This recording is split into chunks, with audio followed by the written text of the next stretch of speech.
간밤 뉴욕 증시가 상승세로 마감했습니다. 고용과 제조업 지표 부진으로 장중 약세를 지속했지만 경기 선행지수가 개선세를 보였고 장 막판 기술주와 필수 소비재 업종 중심으로 반등했습니다. 다우는 0.2%가량 올랐습니다. 한편 유럽은 7일 연속 상승세를 이어나갔습니다. 스페인의 국채 발행 성공과 브리티시 페트롤리엄의 반등세가 유럽 증시의 상승세를 이끌었습니다. 한편 국제유가는 미국의 고용과 제조업 지표 부진으로 하락해 배럴당 76달러 선으로 밀렸습니다. 7월 인도분 WTI는 배럴당 1.1% 하락했습니다. 미국의 지난주 실업수당 청구 건수가 전주 대비 12,000건 증가한 47만 2천 건을 기록해 최근 한 달 내 가장 많은 수준으로 증가했습니다. 당초 예상보다도 많은 규모입니다. 미국의 필라델피아 지역의 6월 제조업 경기는 0을 웃돌아 확장세를 이어갔지만 전월 21.4에서 8로 크게 하락했으며 기대에도 미흡했습니다. 미국의 앞으로 3에서 6개월 뒤의 경기 흐름을 가늠케 하는 5월 경기 선행지수가 상승세를 보였습니다. 전월 대비 0.4% 올라 시장 전망치에도 부합했습니다.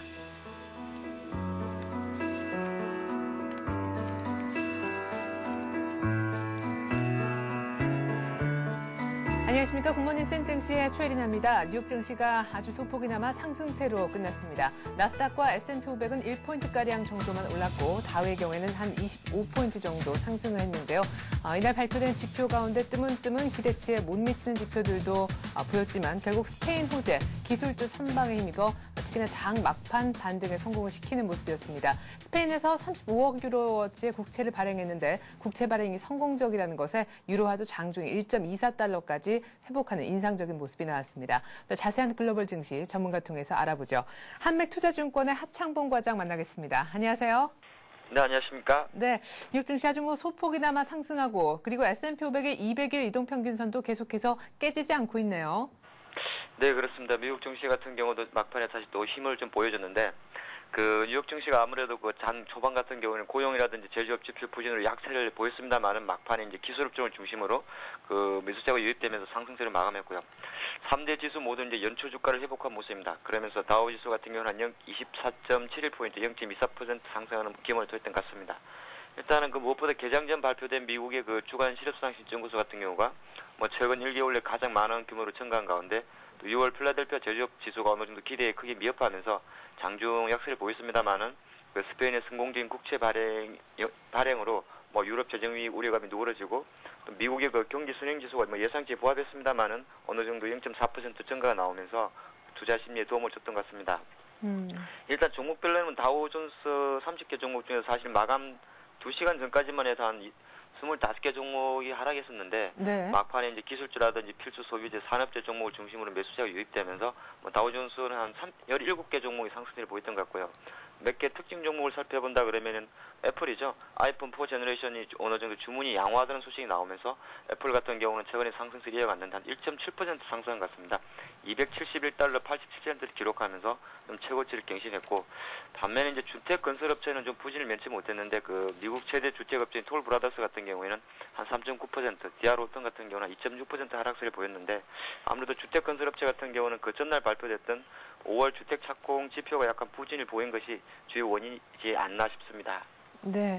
자, 결국에는 주택 관련 지표들은 역시 안 좋은 가운데 주택 건설주도 부진했지만 장막판 기술주가 살렸다. 이렇게도 볼 수 있겠습니다. 이제 지표 정리를 좀 해보죠. 말씀하신 거 보니까 지표가 적지 않게 발표되는 것 같은데 출발을 좋지 않게 만들었던 좀 안 좋았던 지표 두 가지를 먼저 좀 정리해서 들어보고자 합니다. 먼저 고용 지표를 볼 텐데 항상 주간 단위로 나오는 것이죠. 신규 실업수당 청구 건수. 하지만 전주 대비해서 좀 줄어들 것이라 긍정적으로 내다봤는데 오히려 더 늘었어요.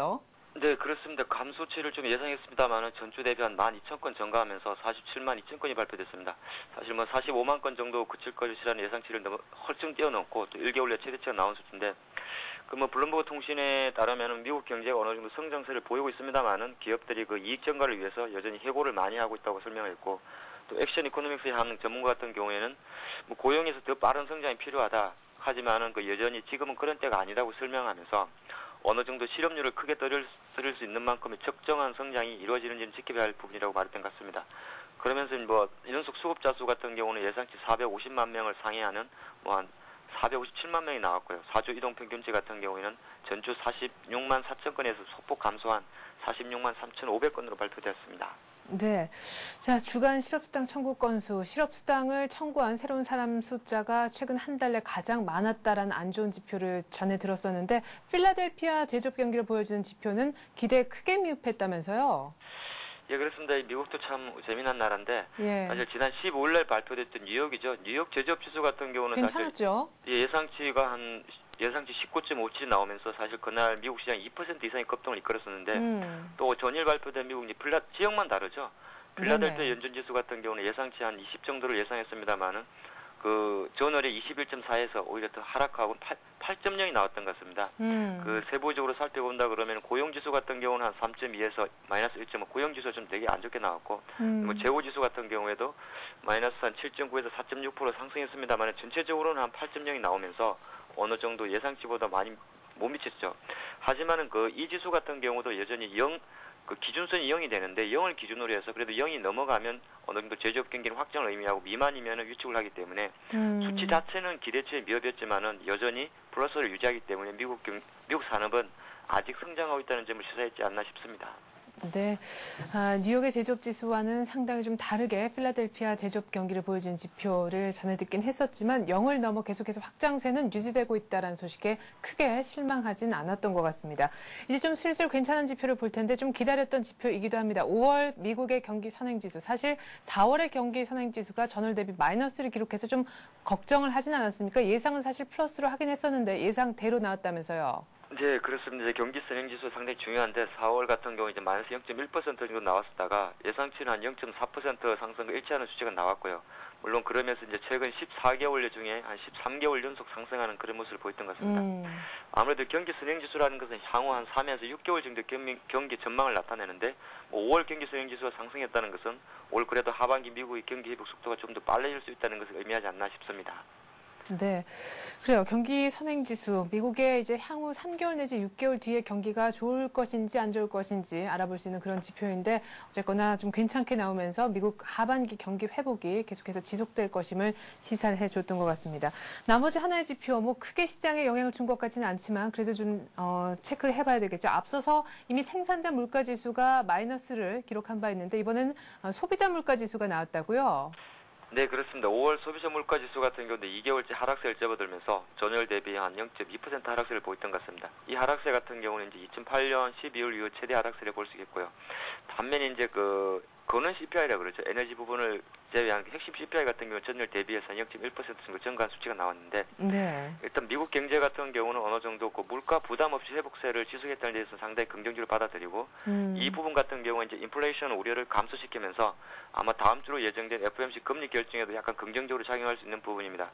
하지만 조금 전에 말씀드린 바와 같이 사실 그 CPI 같은 경우는 그 근원 CPI가 중요한데 에너지 부분을 제외한 근원 CPI가 상승했다는 것은 조금 더 경계해야 될 부분이 않나 싶습니다. 네.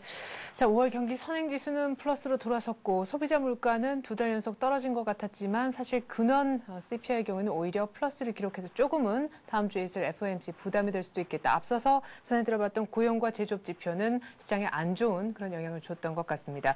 자, 이제는 스페인 얘기로 좀 넘어가 보죠. 35억 유로어치의 국채 발행을 했는데 성공적이었다고요?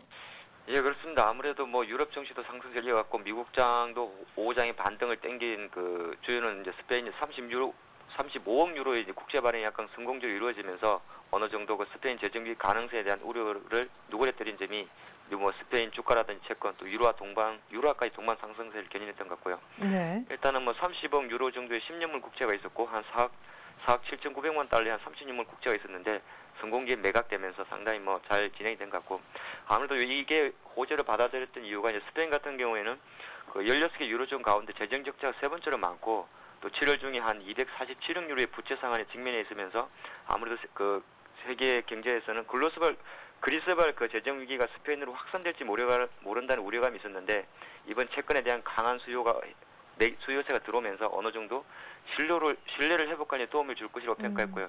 다행히 지난 그 며칠 동안 또 스페인 채권값이 크게 떨어지면서 수요가 좋았다는 점도 어느 정도 전일 그 5억 유로의 국채 발행이 상당히 긍정적으로 작용했지 않나 싶습니다.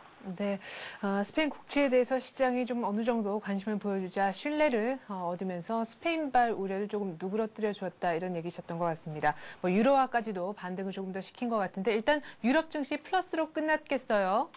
그렇습니다. 유럽 증시가 세대한 전일 스페인 국채 발행 호재도 있습니다만은 7거래일째 상승을 하면서 네네. 여전히 어느 정도 강세를 이어갔고요.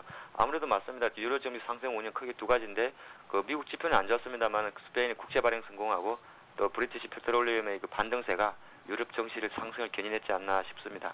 네. 일단 스페인 이야기는 말씀드렸기 때문에 이제 제외하고 브리티시 페트롤리움 같은 경우에는 아무래도 멕시코만 원유 유출 피해 보상을 위해서 올해 배당을 중단하되 원유 유출에 따른 피해를 보상하기 위해서 한 200억 달러의 펀드를 조성했다고 약속한 점이 아무래도 BP의 불확실성을 희석시키면서 영국 증시에서 한 6%의 반등세로 투자 심리에 도움을 줬던 것 같습니다. 네.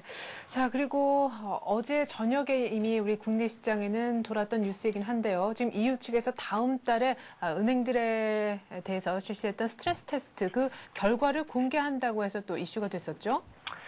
예, 그렇습니다. 사실 전일 이제 벨기에에서 이제 EU 정상회의가 있었는데, 네. 어느 정도 금융 시스템 건전성을 위해서 실시하는 은행들의 스트레스 테스트라는 것은 뭐냐면은 재무 건전성을 평가하는 걸 말하는데, 네. 그 결과를 이제 공개하라고 발표를 했습니다. 발표를 했는데, 실질적으로 사르코지 대통령 같은 경우에도 기자회견에서 아직 어느 정도 세부 사항까지 공개할 저희는 명확하지 않다고 나왔고, 하지만 각 기관별로 스트레스 테스트를 진행할 것이라고 밝히긴 했습니다. 그래서 현재 가장 중요한 것은 어느 정도 선까지 가장 최대한으로 투명성을 확보하는 것이 중요하다. 그리고 뭔가 숨기는 게 있다면 장기적인 관점에서 꼭 공개해야 된다고 주장을 했는데, 네. 사실 미국 같은 경우는 지난해 이제 리만 사태에 의한 17개 주요 은행에 대해서 스트레스를 실시한 바가 있는 상황에서, 네. 글쎄요, 지금 현재 EU 정상회의에서 7월 달까지 하라고는 했습니다만은 그 결과 여부에 대해서는 좀 지켜봐야 될 상황 같습니다. 네, 어쨌거나 사태가 악화되니까 EU 측에서는 불안감을 잠재우기 위해서 은행들에 대해서 실시한 스트레스 테스트 결과를 공개할 수밖에 없다. 이렇게 방향을 좀 선회한 것 같습니다. 자, 유로화가 반등을 좀 했다고 하셨는데 어느 정도로 올라왔는지 유로화 반등부터 좀 전해주시고요. 상품적 얘기도 마저 마감 상황 전해주시죠. 네, 그렇습니다. 지금 유로화 반등 국내 증시와 마찬가지로 달러라든지 호환 시장이 상당히 중요할 수 있는데 아무래도 스페인 호재 영향으로 유효한 강세를 이어갔던 것 같습니다. 네. 사실 전일까지 한 1.23달러에서 약간은 힘겨워하는 모습을 보였습니다만은 어느 정도 스페인발 호재가 나오면서 장중한 때는 3주 만에 최고치인 1.24달러까지 넘어서기도 했습니다만은 1.2370달러까지 반등한 모습이고요. 국제 유가 같은 경우에는 아무래도 미국의 고용이라든지 제조업 지표가 약간 부진을 나오다 보니까 최근 상승세를 약간 주춤거리면서 76달러 79센트로 약간 76달러 선으로 조금 하락한 모습을 보이고 있고, 국제 금값 같은 경우에는 아무래도 이제 여전히 안전자산 순환 현상이 지속되기 때문에 지금도 여전히 한 1250불 조금 못 미치는 1248달러 70센트까지 상승세를 이어가는 모습입니다. 네. 자, 이렇게 해서 상품시장 동향까지 들어봤습니다. 이제는 오늘 밤에 또 어떤 지표들이 나오게 될는지 궁금한데 말이죠. 다음 주 일정까지 들어보고 싶습니다. 아까 다음 주에는 FOMC가 예정돼 있다고도 하셨잖아요. 예, 그렇습니다. 오늘 장은 사실 미국은 선물옵션 만기일이죠. 만기일입니다만은 미국 증시 같은 경우는 만기 결제가 우리 한국과는 다르기 때문에 실제적인 만기일은 그러니까 벌써 오늘 마감했다고 볼 수 있습니다. 왜냐하면 한국 시장은 장 마감 후에 결제를 산정하지만은 미국은 지수 옵션보다 종목 옵션의 거래가 많기 때문에 또 시가 방식이기 때문에 어느 정도 오늘장 미국 시장 어찌 보면 이벤트가 없다.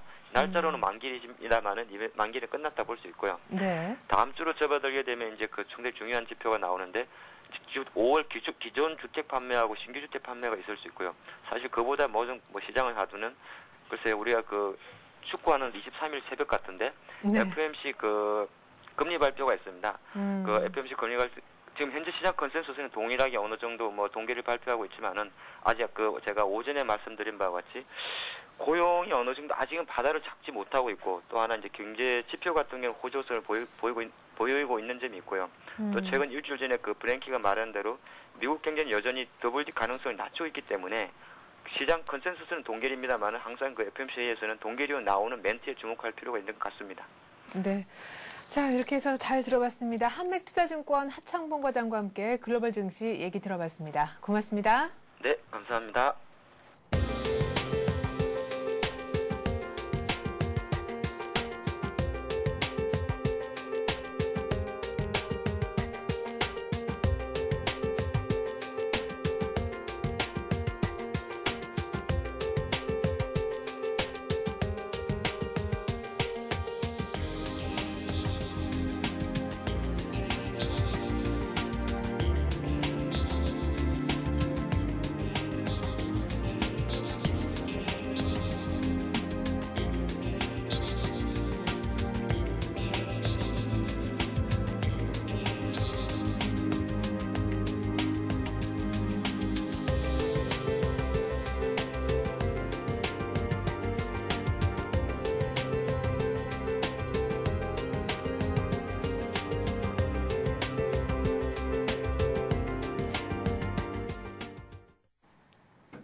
네, 1700에 안착은 했습니다만 상승폭은 아주 제한적이었습니다. 약간은 숨을 고르는 듯한 우리 증시. 뉴욕은 아주 소폭이나마 또 추가적으로 지수를 더 보태는 모습이었는데요. 오늘 장도 우리 그냥 조용하게 흘러갈까요? 전망 들어보는 시간 갖죠. 교보증권 여의도 지점에서 김학현 차장 나오셨습니다. 안녕하세요. 안녕하세요. 자, 이제 뭐 외국인도 슬슬 컴백하는 기미도 보이고 말이죠. 단 하루를 제외하고 한 닷새 정도 꾸준하게 사줬고 2천억대, 3천억대 적지 않은 매수세를 보여주고 있습니다. 하지만 지수를 보면 참 1700 정도에 와서는 그 어느 때보다 상승폭이 속도가 더디다 하는 느낌이 드는데요. 미국장보다 먼저 반등을 시작해서입니까? 예, 뭐 결론적으로 보면 뭐 그렇다고 말씀드릴 수 있습니다. 최근 시장이 한 번 다시 또 변화하고 있는데요. 그 변화에 대해서 시황과 함께 말씀드리겠습니다. 네. 시장이 최근에 그 해외 증시 대비해서 상대적으로 좀 둔화되는 그런 모습들을 보이고 있고요. 특히 이제 주도주의 움직임을 보더라도 이 주도주들도 제일 모직과 같은 일부 종목을 제외하면 전반적으로 탄력이 이전보다 약화된 모습들을 보여나가고 있습니다. 그래서 말씀하신 대로 결론부터 이러한 원인에 대해서 말씀드리면, 국내 증시가 해외 증시 대비해서 상대적으로 부진한 모습을 보이고 있기 때문인데, 네. 이것은 이전에, 그러니까 뭐 1550포인트대에서 1650포인트 정도까지 반등을 할 때, 이때 이미 상대적으로 강한 모습을 보여왔기 때문이죠. 그래서 미국 지수를 기준으로 놓고 보면, 저점권역인 10,000포인트 아래에 있을 때, 국내 증시는 이미 약 100포인트 이상 반등을 하면서 1650선까지 왔었던 상황이거든요. 그래서, 네. 이런 반등이 상대적인 강세가 보여나간 이후에 다우가 5%, 그리고 나스닥이 8% 가까이 상승하는 동안 코스피는 3.5% 상승에 그치고 있습니다. 바로 이러한 부분들이 국내 증시가 상대적으로 부진하고 그리고 체감 지수를 낮게 하는 원인이라고 볼 수 있습니다. 네. 하지만 뭐 전체적으로 보면 시황을 판단할 때 이제 좀 더 큰 그림으로 볼 필요가 있는데, 네. 전체적으로 본다면 국내 증시의 전체적인 코스피 시장의 반등폭은 저점권역 대비해서 10%, 다우가 6, 7%로 국내 증시의 상대적인 강세는 지속이 되고 있다. 다만 이제 선반영에 따라서 단기적으로는 좀 약한 모습이 나타나고 있다. 즉 결론적으로 말씀드리면 선반영에 따른 후유증이 좀 나타나고 있다라고 보시면 되겠습니다. 네. 그래서 이 선반영에 따른 후유증을 우려를 하면서 지지난주부터 이 방송에 나와서 제가 주도주 비중을 줄이고 이 낙폭과대주에 좀 관심을 갖자 네네. 이렇게 말씀을 드렸는데요. 이러던 것이 조금 변화가 또 생겼습니다. 이번 주 수요일부터 변화가 생겼는데, 네. 그 변화는 어떤 변화냐면, 낙폭과대주들도 이번 주 수요일까지 꾸준히 반등을 했습니다. 이제 네. 대표적인 것은 뭐 건설주 같은 것이나 이제 증권주 같은 거를 보면 대표적으로 네. 알 수 있는데요. 이러던 것이 수요일부터 시장이 옐로우칩 중심의 반등이 일어났습니다. 그래서 옐로우칩을 제외로 하고는 대형주와 낙폭과대주, 그리고 소형주들까지 전반적으로 둔화되는 현상이 일어났죠. 반면에 이제 옐로칩들은 뭐 하루에 5% 이상 급등하는 종목이 10개 이상씩 나오는 네. 이러한 국면들이 좀 펼쳐졌습니다. 그래서 옐로칩 위주로 장세가 또 펼쳐지면서 옐로칩들이 시가총액이 크지 않다 보니까 체감 지수는 날 수밖에 없는 그러한 상황들이 좀 펼쳐지고 있습니다. 네. 또 다른 측면에서 시장의 상대적인 부진을 살펴볼 수 있는데요. 다우 지수가 지금 상당히 많이 반등을 한 60% 정도 저점권역 대비해서 반등을 하긴 했지만 네. 여전히 하락폭의 50% 정도를 회복하지는 아직 못했습니다. 네. 이 다우 지수를 기준으로 봤을 때 11,000포인트에서 약 9,900포인트까지 하락했는데 이렇게 놓고 본다면 하락폭의 50%라고 하면 이제 1,500포인트거든요. 네.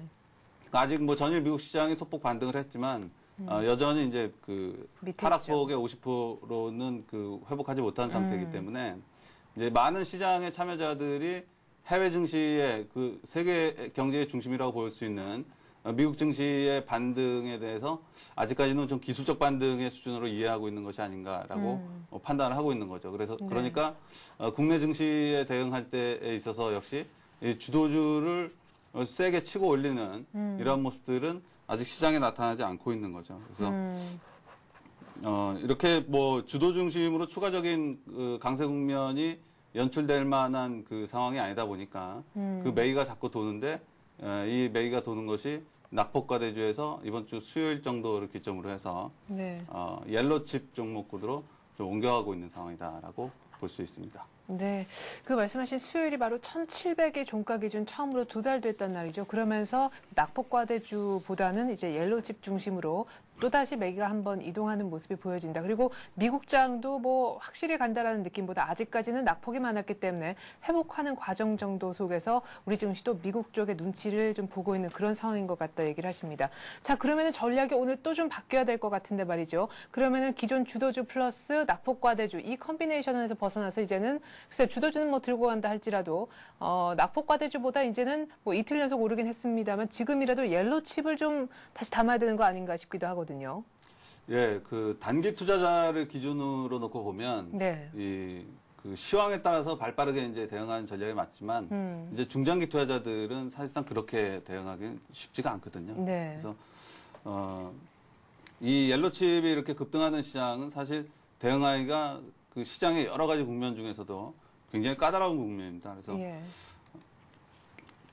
또 이러한 국면들이 많은 투자자들이 좀 허를 찔린 상황이다라고 볼 수 있는데 왜 그러냐면 시장이 그동안 움직여왔던 것은 그 주도주 중심으로 해서 움직이던가 네. 아니면 낙폭과대주 중심으로 움직이던가 네. 아니면 소형주들이 뭐 개별 장세를 뭐 펼친다던가 네. 이러한 국면들이 지난 뭐 수개월 동안 펼쳐왔거든요. 네. 이 옐로칩이라고 하는 것들은 보통 그 업종 내에서 2등주나 이제 3등주에 위치하고 있는 것들인데 네. 이런 것들은 업종 내 1등 종목들을 그냥 따라가는 정도였죠. 네. 근데 이런 종목이 갑자기 신고가를 내니까 이제 정신이 없는. 네, 그렇죠. 네. 네, 그러니까 그 많은 시장의 참여자들이 전혀 예상하지 않았던 방향에서 지금 시장에서 그 시세를 분출하는 종목들이 많이 펼쳐지고 있는 거죠. 네. 그래서 이렇게 옐로칩들이 급등을 하는데 더더욱이 따라가기 힘든 것이 이제 나머지 종목들이 다 부진하기 때문입니다. 예를 들어 전일 같은 경우만 또 살펴보더라도 네. 시가총액 상위 6개 종목이 모두 하락했습니다. 그러니까 시가총액 비중 방식으로 결정이 되기 때문에 네네. 종합주가지수는 다폭권에서 별로 움직이지 않는 거죠. 근데 옐로칩군들이 무려 18, 코스피 200 종목의 18개 종목, 상승 영상이 18개 종목을 보면 이 18개에서 17개 종목, 그러니까 호남석유화학을 제외하고 네. 무려 17개 종목이 시가총액이 5천억에서 3조 사이에 있는 종목들입니다. 뭐 전형적인 옐로칩 종목군들이라고 볼 수 있죠. 네. 사실 이럴 때 시장을 따라간다는 것은 뭐 쉽지 않은 상황인데요. 중장기 투자자들은 뭐 이런 옐로칩 급등에 일단 좀 신경 쓰지 말고 시장이 좀 거대한 방향을 생각을 하면서 네. 미국의 해외 증시가 1,500포인트를 회복해서 안정적으로 흘러갈 것인가 네. 아니면 국내 기아차나 삼성전기 같은 종목들이 다시 매기가 좀 형성되는 모습이 나타난다든가 이러한 것을 좀 지켜볼 필요가 있겠고 네. 단기 투자자들은 역시 옐로칩군들 중에서 이제 전고점을 갓 돌파한다든가 네. 아니면 돌파가 임박한 종목들 뭐 이러한 종목들에 좀 주목할 필요가 있지 않나라고 판단을 하고 있습니다. 예. 자, 그러면은 가장 궁금한 것은 이제 사실 단기 투자자분들일 것 같습니다. 뭐 중기 투자자 내진 장기 투자자분들은 지금 같은 이 옐로칩 신고가 내는 거에 일단은 신경 쓰지 말고 기존의 전략 그대로 좀 고수를 하자라는 쪽으로 얘기를 하셨기 때문에 지금 발빠르게 대응을 생각하시는 분들을 위해서 한 종목, 두 종목 정도 얘기를 좀 들어봤으면 좋겠는데 지난주에 얘기하셨던 그 중국주 중에서 에블시엔스는 지금 계속해서 잘 가고 있어요. 이대로라면 목표가 2만 원도 나올 것 같은데요. 예, 뭐 밸류에이션으로 본다 단기적으로 이제 급등한 감이 좀 있지만 네. 밸류에이션으로 본다면 뭐 2만 원이라는 거는 이제 기술적인 목표가를 좀 제시를 한 거고요. 네. 2만 원 이상도 충분히 나올 수 있다고 생각을 하고 있습니다. 네. 자, 그러면 오늘은 어떤 종목 얘기를 좀 들어볼까요? 전고점을 돌파했거나 혹은 돌파하기 직전의 종목. 네네. 네. 그래서 오늘은 뭐 단기 투자자를 위해서 제가 뭐 단기 투자자, 중장기 투자자 계속해서 분류해서 말씀을 드리는데요. 네. 이 단기 투자자들은 통상 3개월 이내에 매매를 반복하는 이런 투자자들을 말하죠. 그래서 단기 투자자들을 위해서 시장에 지금 어쨌든 화제가 되고 있는 이 옐로칩들 기업들 종목군에서 신고가가 이제 막 나거나 아니면 신고가 돌파를 임박해 있거나 네. 이런 종목들을 먼저 좀 말씀드려 보도록 하겠습니다. 네. 지금 시장에 하나투어나 모두투어 그리고 SK케미칼, 한진해운, 현대백화점, 현대 H&S, 네. 넥센타이어 등이 지금 현재 그런 상태에 있는 종목군들입니다. 그래서 네. 오늘은 그 중에서 넥센타이어에 대해서 여러분과 함께 좀 살펴보도록 하겠습니다. 네, 그러면 지금 좀 전에 말씀하셨던 하나투어에서부터 시작해서 넥센타이어까지 오늘은 뭐 넥센타이어 말씀하신다고 하셨지만 한 뭐 6, 7개 종목 정도는 지금 단기 투자하시는 분들한테 괜찮은 종목군이다라는 말씀이신가요? 그렇죠. 예. 지금 시장에서는 어쨌든 뭐 단기적으로 봤을 때는 가장 높은 시세가 가장 빨리 날 수 있는 여건이 좀 주어진 상태다라고 볼 수 있는 거죠. 네, 자, 넥센타이어 얘기를 좀 들어보죠. 뭐 K5 수혜도 받는다 이런 얘기가 있던데요. 네, 넥센타이어는 뭐 K5에는 그 100% 넥센타이어의 그 타이어가 지금 공급이 되는데요. 네. K5뿐만 아니라 기아차의 뭐 소울부터 시작해서 전체적인 라인업에 그 넥센타이어가 굉장히 많이 지금 공급되고 있는 상황입니다. 보다 주목할 볼 만한 것은 저가 이미지와 품질 약점 때문에 그동안 그 한국 타이어나 금호 타이어 대비해서 상대적으로 이제 부진한 모습들을 굉장히 펼쳐왔었는데 네. 이 서민 경제의 그 약화가 지속이 되면서 이제 저가 타이어에 대한 수요가 많이 증가를 하고 그러면서 이것을 기반으로 해서 품질 역시 이제 크게 개선이 됐습니다. 네. 그래서 또한 이제 최근에 금호그룹의 위기로 해서 금호 타이어가 크게 부진을 겪으면서 이것이 또 넥센 타이어가 한 단계 또 도약하는데 발판을 제공을 했습니다. 네. 2007년하고 2008년에 500억에서 600억대의 그 영업이익을 기록했었는데요. 네.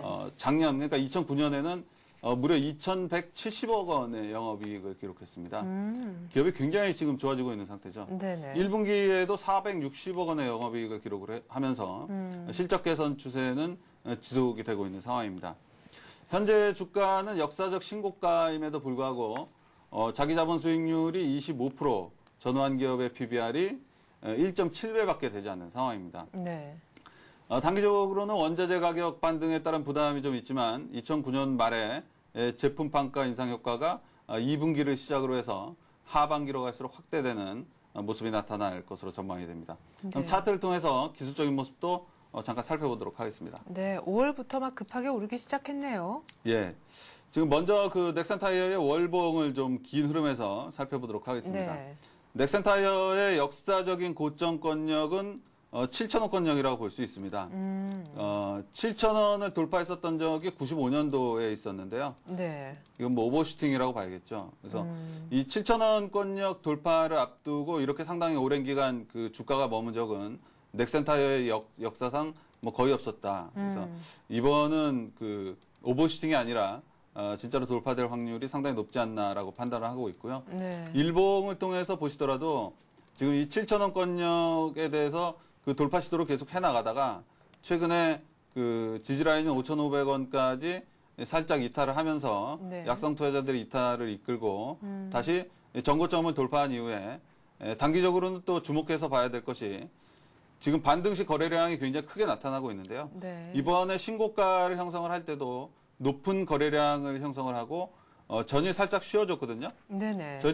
전일 그 거래량 쉬는 동안에 거래량이 그 반등할 때 대비해서 거래량이 50%로 크게 축소되는 모습이죠. 네네. 가격은 빠지지 않는 상태에서 이건 뭐 전형적인 뭐 눌림목의 상태다라고 볼 수 있습니다. 그래서 네.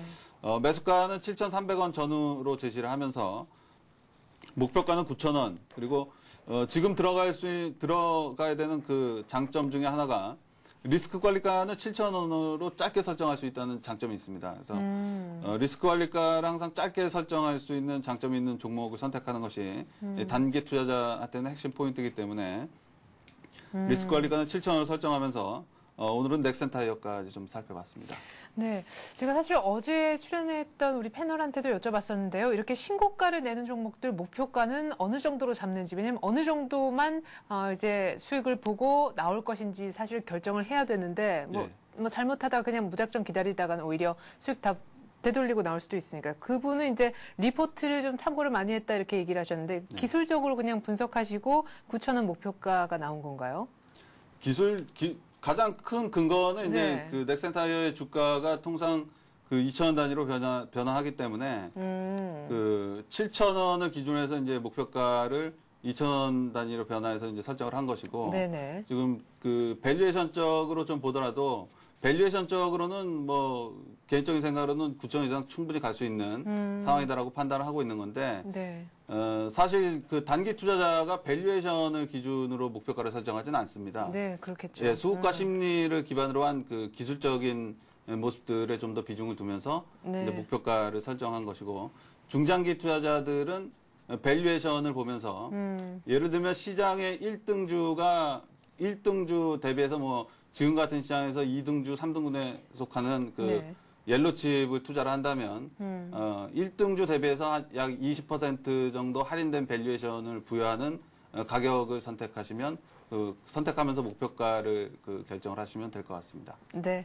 자, 이렇게 해서 저희가 넥센 타이어 얘기를 한번 들어봤습니다. 어제 전형적인 눌림목이 나왔기 때문에 7,300원 정도에서 잡아보자 이렇게 얘기를 하시네요. 교보증권 여의도 지점 김학현 차장과 함께했습니다. 말씀 잘 들었습니다. 감사합니다.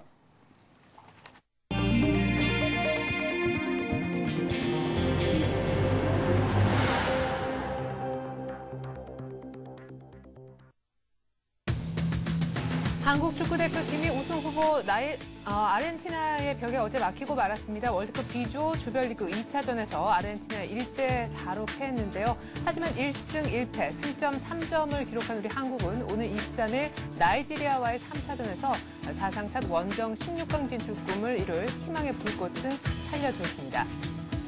이명박 대통령이 실수요자들의 주택거래 불편 해소에 집중해야 한다고 강조했습니다. 기존 부동산 시장 안정 기조의 틀은 유지를 하면서 실수요자들을 위한 미시적인 차원의 지원을 강화하겠다는 의지로 풀이가 되고 있습니다.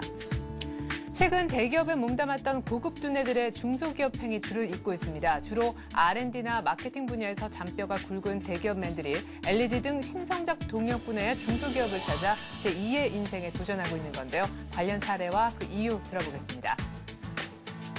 론스타가 외환은행 매각을 위한 분입차를 잠정 연기를 했습니다. 인수 의사를 밝혀왔던 외국계 투자가들이 매각 조건을 놓고 론스타와 입장차를 좁히지 못했기 때문으로 보이는데요. 이 때문에 이달 말 우선 협상자 선정 또한 물 건너가게 생겼습니다. 맹형규 행정안전부 장관이 성범죄 대책에 대해 화학적 거세를 통해 성범죄자의 성역을 없애는 방안을 제도적으로 추진할 필요가 있다고 밝혔습니다. 성범죄자의 인권보다 피해자의 인권을 보호해야 한다는 것입니다. 이 같은 내용 바탕으로 해서 이슈는 서울인대신문 금융부 김영필 기자와 함께하겠습니다. 안녕하세요. 네, 안녕하세요. 네, 눈이 오늘 좀 빨가신데 어제 축구 보고 좀 마음이 아프셨나 봐요. 네, 어제 참 안타까웠는데요. 월드컵에서 24년 만에 다시 만난 아르헨티나의 벽은 역시 여전히 높고 두터웠습니다. 허정무 감독이 이끄는 축구 대표팀은 17일 요하네스버그의 사커시티 스타디움에서 열린 아르헨티나와의 2010 남아공 월드컵 B조 조별리그 2차전에서 1대4로 패했는데요. 한국 대표팀은 박주영의 자책골에 이어 곤살로 이과인에게 해트트릭을 허용했고 이청용이 한 골을 만회해 0패는 모면했는데요. 대표팀이 월드컵 본선에서 3점 차 이상으로 패한 것은 1998년 프랑스 월드컵에서 네덜란드에 0대5로 참패한 이후 12년 만입니다. 1986년 멕시코 월드컵에서 아르헨티나에 1대3으로 진 우리 대표팀은 재대결에서 또 패하면서 월드컵에서 남미팀을 상대로 1무 3패의 절대적 열의를 면치 못하게 됐습니다. 네. 허정무 감독은 이날 예고한 대로 박주영을 원톱으로 내세우고 염기훈과 이청용을 좌우 날개로 펴는 4-2-3-1 전형을 구사했는데요. 반면 마라도나 감독은 이가인과 칼로스 테베스를 투톱에 배치하고 리오넬 메시를 공격형 미드필드에 배치한 4-3-1-2 전형을 맞섰습니다. 네. 우리나라는 전반 10분에 메시를 수비하던 염기훈이 첫 옐로 카드를 받는 등 몸을 던진 태클로 공세를 막아냈지만 전반 17분 뼈아픈 자책골로 선제골을 헌납했는데요. 기세가 오른 아르헨티나는 전반 33분 이가인의 헤딩슛으로 2대0까지 달아났습니다. 한국은 전반 추가 시간에 이청용이 만골을 터뜨리며 분위기를 만회했었는데요. 이청용은 수비수 메르틴 데미첼리스의 볼을 재빠르게 빼앗은 뒤 골키퍼와 1대1 상황에서 침착하게 오르막 슈팅을 성공해 골망을 갈랐습니다. 네, 이때까지만 해도 괜찮았었죠, 분위기가. 예, 사실 이때까지만 해도 비기는 것이 아니냐 이런 전망도 좀 나왔었는데요. 하지만 후반 들어 우리나라는 급하게 무너지기 시작했었는데요. 아르헨티나의 거센 공격에 시달리면서 연이어 실점을 허용하게 됐었습니다. 우리나라는 후반 37분 박주영을 빼고 이동국 투입하며 막판 공세를 펼쳤지만 더 이상 골을 많이 하지 못한 채 허탈한 표정으로 그라운드를 나와야만 했었는데요. 네. 하지만 16강 진출은 여전히 아직 우리나라에게 유리한 상황입니다. 뒤에 펼쳐진 그리스와 나이지리아의 전에서 그리스가 나이지리아를 2대1로 꺾으면서 네네. 우리나라 입장에서는 16강 진출이 한층 수월해졌습니다. 현재 B조 순위는 아르헨티나가 승점 6점으로 1위, 우리나라가 다득점에서 앞서 2위, 그리스가 3위, 나이지리아가 2패로 4위인데요. 그리스는 아르헨티나전을 앞두고 있지만 우리나라는 나이지리아와의 경기를 앞두고 있어서 다소 유리한 상황입니다. 네. 하지만 사실상 16강 진출을 확정지었다고도 볼 수 있는 아르헨티나는 그리스전에서 최선을 다하지 않을 가능성이 높고 나이지리아는 마지막 경기에서 투혼을 불사를 가능성도 있어서 막판까지 두고 봐야 할 듯합니다. 네, 뭐 여러 가지 지금 16강 진출을 위한 경우의 수가 나오고 있는데 일단 16강 진출을 위해서 이번 23일 날 있을 나이지리아전에 실패하면 16강 진출은 어렵다 이렇게 보셔야 될 것 같습니다. 뭐 이번에 꼭 이기겠다 이렇게 박지성 선수가 얘기를 했는데요. 예, 이번에 뭐 이변이 나오진 않았지만 나이지리아전에서는 꼭 낭보가 들려왔으면 좋겠습니다.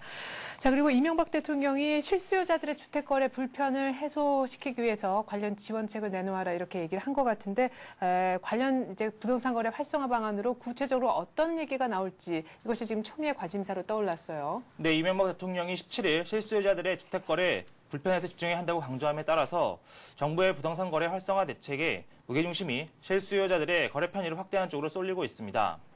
기존 부동산 시장 안정의 틀은 기존대로 유지하면서 네. 실수요자들을 위한 미시적인 차원의 조정을 하겠다는 의지로 풀이가 되는데요. 이에 따라 정부의 대책은 지난 4.23 대책에서 노출된 문제점들을 보완하는 수준에서 우선적으로 초점이 맞춰질 것으로 보입니다. 4.23 대책은 아파트 분양을 받았으면서도 기존 집이 팔리지 않아서 입주하지 못했던 사람들 대상으로 하고 있었는데요. 정부는 4.23 대책 가운데 기존 주택 구입자금 대출 조건인 주택가격, 면적 제한을 완화하고 금리를 일부 낮추는 방안 등을 고민하고 있습니다. 또 현행 4천만 원으로 정해진 부부 합산 연소득 기준을 완화하는 방안도 검토 중인데요. 부부 합산 연소득 기준을 완화하면 부부 합산 연소득 기준을 상향하면 DTI를 확대하는 효과가 있다는 게 정부의 판단입니다. 정부는 한나라당과 업계에서 요구하는 DTI 등의 직접적인 대출 규제 완화는 가계부채 등을 우려해 풀지 않을 것으로 전망이 되고 있는데요. 네. 이와 함께 정부는 급등하고 있는 전세 시장에 대한 지원책으로 국민주택기금에서 전세자금 대출 규모를 늘리는 방안도 함께 검토하고 있습니다. 또 전세가 급등이 계속될 경우 전세자금 대출 금리를 0.5%포인트 안팎으로 내리는 방안도 함께 검토하고 있는데요. 정부는 위축된 부동산 시장을 활성화하기 위한 시장 심리 개선을 위해 분양가 상한제를 일부 손주하는 방안도 추진하고 있습니다. 국토부는 민간 택지 아파트의 분양가 상한제 폐지를 골자로 한 주택법 개정안이 국회에 계류되어 있는 만큼 적극적으로 의견을 개진해 상한제 폐지를 다시 추진한다는 계획인데요. 특히 친환경, 저온에너지 주택처럼 공사비가 많이 드는 아파트는 상한제 적용에서 안전히 제외하거나 민간 택지의 경우 강남 3구 등 투기 우려 지역만 상한제를 적용하고 나머지는 풀어주는 등 차등 적용안을 검토하고 있습니다. 네. 자, 그리고 재밌는 소식이 있습니다. 중소기업보다 대기업에 취업을 하는 것이 조금 더 나아 보이는 것이 일반적인 상식인데요. 최근 들어서 이러한 흐름을 역행하는 재밌는 사례들이 늘고 있다고 합니다. 대기업 인력들이 중소기업 쪽으로 자리를 옮기고 있다면서요. 특별한 이유가 있습니까? 네, 사실 중소기업에서는 자기가 자기 의견대로 할 수 있는 부분이 많은 것이 사실인데요. 네. 최근 대기업에 몸담았던 고급 두뇌들의 중소기업 행이 줄을 잇고 있습니다. 주로 연구개발이나 마케팅 분야에서 잔뼈가 굵은 대기업맨들이 발광 다이오드, LED 등 신성장 동력 분야의 중소기업 찾아 제2의 인생을 도전하고 있는데요. LED 에피 웨이퍼 및 칩 생산 업체인 에피밸리는 최근 LG전자 기술원 그룹장 출신인 노민수 박사를 LED 연구소장으로 영입했습니다. 노 박사는 지난 1990년 금성중앙연구소에 입사해 20년간 LG에 몸 담아왔으면서 업계에서 LED 분야의 기술 대가로 손꼽히고 있는 사람입니다. 우리 조명도 올해 초 LED 부분을 강화하기 위해 부산식품 BG 부사장 출신인 전풍 사장을 영입했는데요. 전 사장은 질레트 코리아, 오랄비 코리아 등 다국적 기업에서 최후 경영제를 두루 거친 경영혁신 및 마케팅 전문가입니다. 또 삼성전자에서 휴대폰 개발 및 전략 마케팅을 담당해온 박전만 씨는 요즘 디지털 미디어 기기 제조업체인 아이스테이션의 사령탑을 맡아 신성장 동력 발굴 및 사업구조 개편 작업을 이끌고 있는데요. 네. PC업계에서 명성을 날리던 김대성 씨는 올해 초 LED 조명업체인 화우테크놀로지의 국내 영업본부 본부장 겸 부사장으로 자리를 옮겼습니다. 한때 벤처 신화의 대표주로 불리던 김 사장은 본인을 소개하는 특이한 구직 광고까지 낸 끝에 결국 LED 업계에 새로운 둥지를 틀게 됐는데요. 업계의 한 관계자는 대기업에서는 개인적인 성장 가능성이나 능력을 발휘할 기회가 제한되지만 성장 가능성이 높은 중소기업에서는 자신의 역량을 마음껏 펼칠 수 있는 기회가 제공된다면서 네. 여기에다 갈수록 미래가 불투명해지는 대기업들의 근무 여건도 어느 정도 영향을 미쳤을 것이라고 분석하고 있었습니다. 네. 지금 뭐 벤처 2만 개 시대가 도래했다고 하잖아요. 이렇게 벤처기업 수도 많아지지만 대기업의 고급 두뇌들이 중소기업 행에 계속해서 이어진다면 중소기업 쪽도 훨씬 더 지금보다 질적인 면에서도 활성화되지 않을까 싶습니다. 자, 그리고 외환은행 매각 얘기가 나오고 있는데요. 조금 더 매각 작업이 지연될 것 같다고요. 네, 론스타가 외환은행 매각을 위한 본입차를 잠정 연기했습니다. 인수 의사를 밝혀왔던 외국계 투자가들이 매각 조건을 놓고 론스타와의 입장 차이를 좁히지 못했기 때문인데요. 론스타는 이달 말까지 구속력이 있는 본입차를 실시할 예정이었지만 일정을 2주 연기하기로 했습니다. 예비 입찰에서 인수 의향서를 제출해 현재 실사를 진행하고 있는 곳은 국내 사모투자 펀드인 MBK 파트너스가 유일한데요. 네. 따라서 론스타 측은 본입찰 일정을 늦춰 추가적으로 LOI 접수를 받을 계획입니다. 외환은행 인수에 큰 관심을 보인 것으로 알려진 호주 뉴질랜드 은행과 스탠다드 차타드 그룹 등은 인수 희망가로 3조 원대를 제시했으나 론스타 측이 별다른 반응을 보이지 않자 LOI를 제출하지 않고 있습니다. 업계에서는 가격차를 극복하지 못하면 이들 외국계 투자가들이 인수에 참여하지 않을 가능성도 배제하지 않고 있는데요. 네. 현재 론스타 측은 5조에서 6조 원 사이를 희망하고 있는 상황입니다. 본 입찰이 2주가량 연기되면서 외환은행 매각 주관사인 크레디트 스위스 증권도 공식적인 입찰 일정을 담은 프로세스 레터를 발송하지 않고 있는데요. 이에 따라 전문가들은 본 입찰이 2주 후에 진행될 수 있을지도 장담할 수 없는 상황이라고 말하고 있습니다.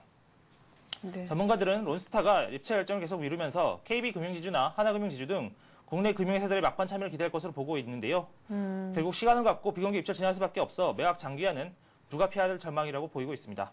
네.